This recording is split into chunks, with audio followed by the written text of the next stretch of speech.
Voilà, donc ici c'est le point numéro 3, donc on est dans le petit village de Grendel, c'est un ruisseau, et c'est ici qu'a été définie la formation de Mortinsart. Donc formation de Mortinsart, c'est la première formation qui a pu être datée sur base d'un petit lamellibranche, et elle a daté du Récien, c'est-à-dire l'étage tout à fait supérieur du Trias. Alors on va regarder les faciès. Le premier faciès qu'on trouve ici, je le prélève. Voilà. C'est ce qu'on peut appeler un sable induré, pour d'autres c'est un grès très tendre. Alors c'est le premier faciès marin. Donc on a fait des lames minces dans ce type de sédiment. Le sable est extrêmement bien classé. Donc c'est un critère qui montre qu'on est en milieu avec une agitation permanente. Donc probablement la plage. Donc vous avez la plage du sommet du Trias ici. Voilà, deuxième faciès ici. C'est beaucoup plus tendre. C'est aussi, regardez, on peut en faire, on peut le malaxer, hein, c'est cohérent.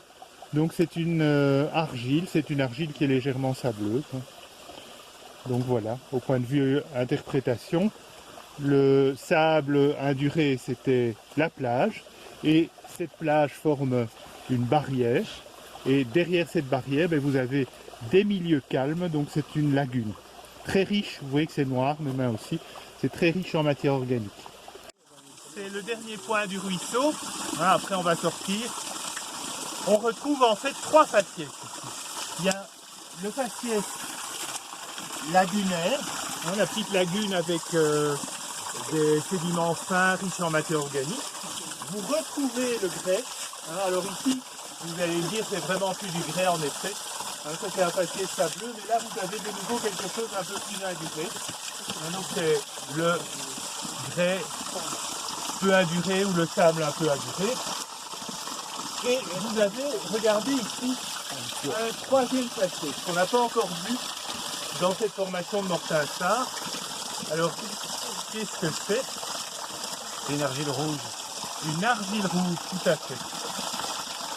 Hein, alors, c'est un membre à part. Vous allez me dire, cette formation est déjà tellement mince, pourquoi faire un membre encore différent? Mais parce que, justement, il a une grosse importance au point de vue paléogéographique. C'est ce qu'on appelle le membre de Levallois, L-E-V-A-2-L-O-I-S. Et dans quel milieu est-ce qu'on trouve des argiles rouges de ce type-là? Plein d'inondations. Plein d'inondations, tout à fait. Donc on est repassé dans un milieu alluvial. Hein, et c'est pour ça que c'est très important. Vous avez ici finalement la pointe de la transgression du Trias, on est en mer, même si on est sur le littoral, et tout à coup, hein, c'est très brutal, vous repassez dans quelque chose de continental. Hein, voilà.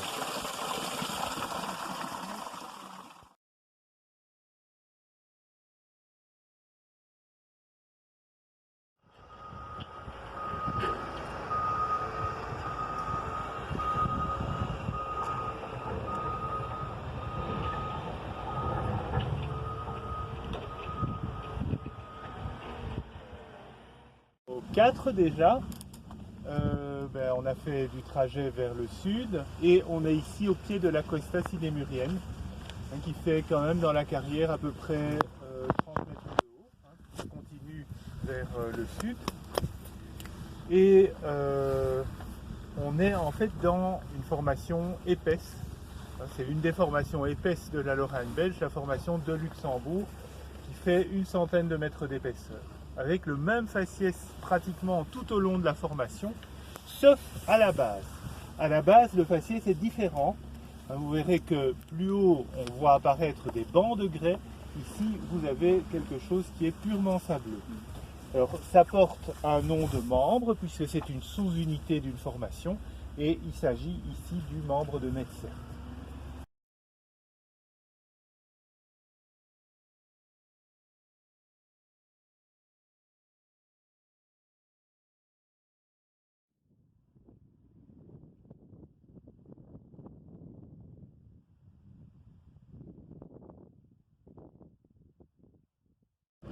Nous sommes un petit peu plus haut, ici dans le faciès classique de la formation de Luxembourg.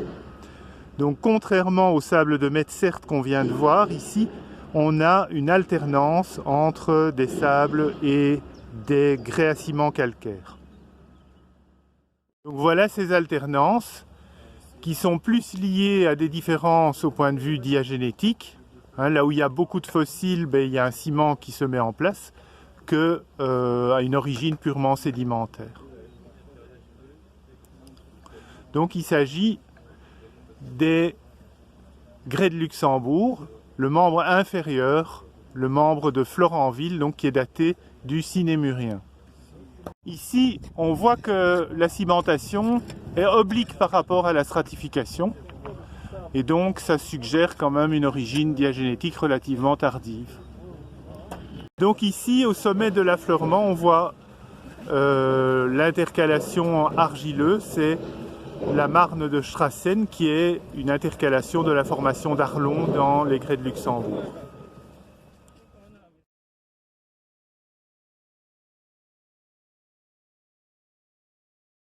Donc ici on est à un autre point, c'est près du petit village de Lahage, et ce qu'on voit c'est bien évidemment la formation de Luxembourg, avec toujours ces alternances caractéristiques sable grès calcaire, et il y a justement une très belle accumulation de coquilles ici, une lumachelle.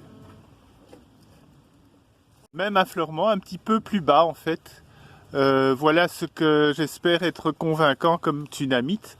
On a en dessous des structures en pseudonodules, donc liées au passage d'une onde sismique et un réajustement par densité, et au-dessus on a une lumachelle, donc des dépôts liés au passage de la vague de tsunami.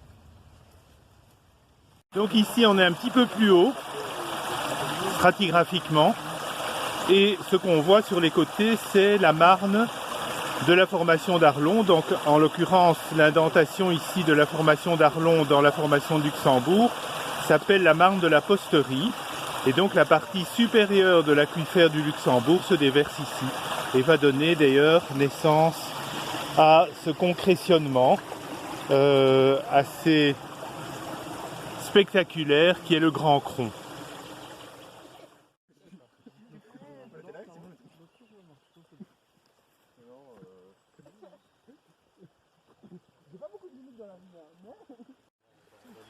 Donc le Grand Cron, accumulation de type tuf due au dégazage de l'eau issue du grès calcaire de Florenville et déposé sur la végétation.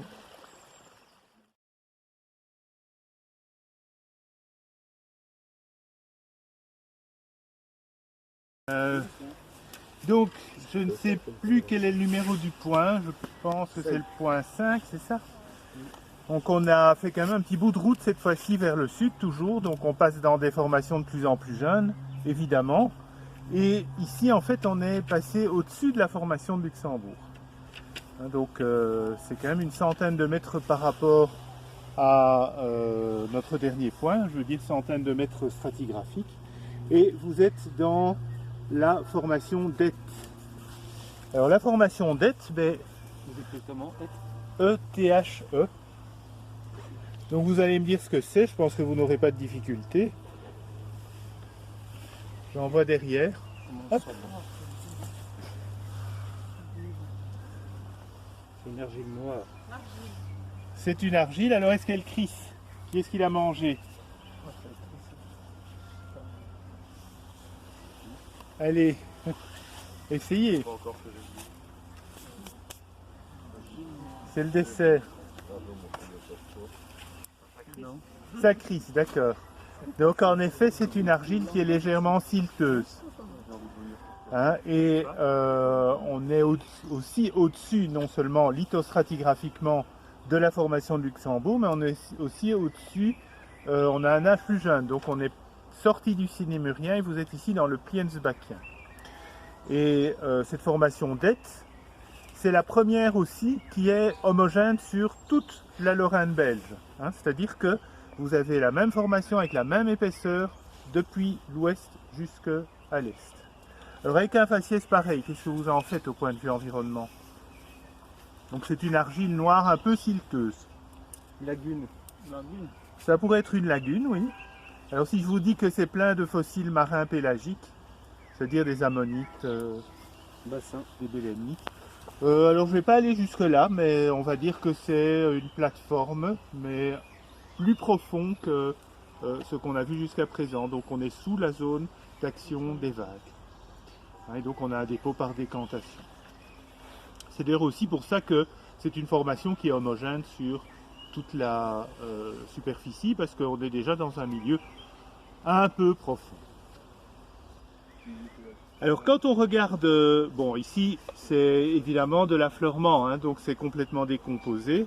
Quand on regarde en sondage, c'est un peu plus induré, et on voit que le silt que vous avez senti sous la dent, hein, enfin j'espère, il n'est pas dispersé, il est sous forme de fines lamines. Donc ça veut dire que ça n'est pas bioturbé. Et si ça n'est pas bioturbé, ça veut dire quoi au point de vue sédimentologique? C'est anoxique, hein, et ça explique d'ailleurs la conservation de la matière organique, comme vous le voyez, hein, ça tache les doigts.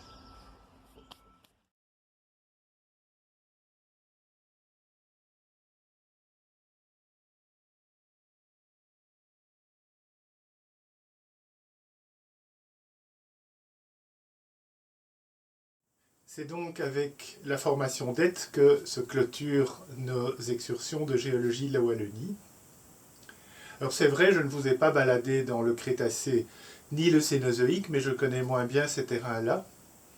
Et ça nous fait quand même 350 millions d'années de terrain depuis la base du Cambrien. Alors j'en profite pour remercier Capucine Bertola et Anne-Christine da Silva qui ont effectué les prises de vue au cours de ces excursions. Vous avez remarqué que quand on écoute les affleurements, eh bien, ces affleurements nous racontent des histoires tout à fait extraordinaires, des histoires d'océans qui viennent de continents baladeurs, de vies qui évoluent. Alors, l'aventure ne s'arrête pas ici, puisque je vais bientôt mettre en ligne une série de vidéos qui s'appelleront Géologie générale, et je vous parlerai des minéraux, des roches, du magmatisme, des volcans, de l'histoire de la Terre, etc. Donc, je vous dis à très bientôt.